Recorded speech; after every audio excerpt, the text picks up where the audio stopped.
Hello, I'm Dr. Andy Goldstein. Welcome to the Arizona Heart and Lung Surgery website. You probably came here because you're trying to find some information about me, or perhaps you want to get some information and answers about heart, lung, or vascular surgery. Either way, I hope by exploring my website you get some answers to the questions you're looking for. My career actually began as an aerospace engineer on the NASA space shuttle. I was a hydraulics engineer and I became very interested in hydraulics of the human cardiovascular system. About 25 years ago, I transitioned into medicine, only to find out that what I loved about medicine was not the engineering aspects, but the ability to interact with people. And even though it's a bit of a cliche, be able to help people who are in great need.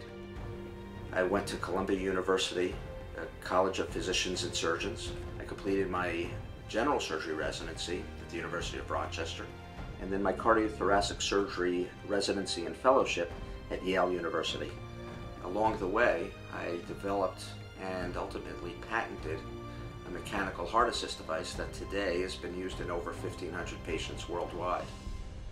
After completing all of my training, I left Yale and joined the faculty of the Ohio State University Medical Center, and there I performed all manner of heart and lung surgeries, including heart transplantations and artificial heart device implantations, including the device that I had helped to develop and patent years earlier. Over the past 10+ years, I've performed well over 1,000 heart operations, well over 1,000 lung or thoracic surgeries, and hundreds of carotid surgeries. And one of the nicest honors that I've received is being voted one of the best doctors in cardiothoracic surgery in Phoenix magazine based on voting by my peers. It's very important that surgeons be confident, and I'm not trying to be coy. And I believe that I'm outstanding, and I do believe that I'm one of the best. But it's also important to have some degree of humility. I can tell you that in order to serve our patients better, surgeons do track their outcomes.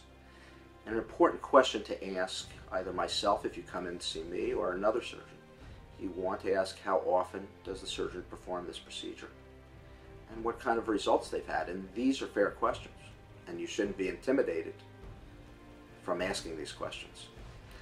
I'm always a little bit surprised when I talk to a prospective patient, or I'm just about to take somebody to the operating room, and the patient or the family member will say, "Will we see you again?"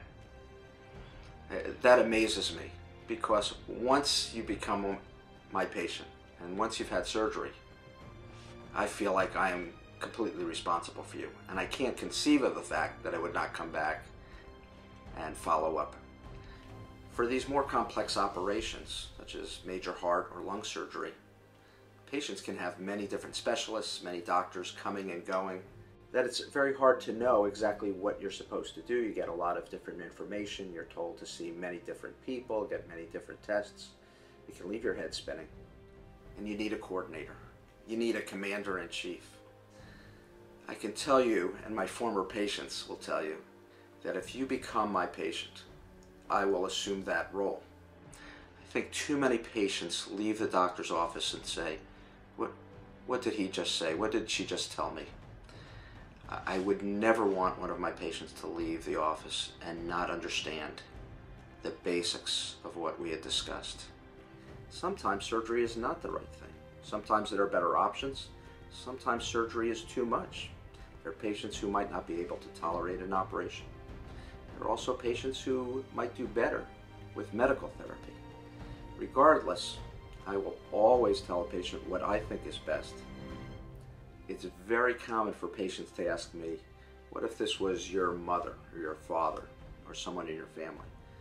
I can tell you that I never give advice to anyone, and none of my patients will ever get advice that I would not give to a family member. It's very difficult for you to pick up on these subtle but very important factors that we're discussing here on this video. All I can tell you is that if we do have the opportunity to meet, I believe that that level of trust will immediately be established.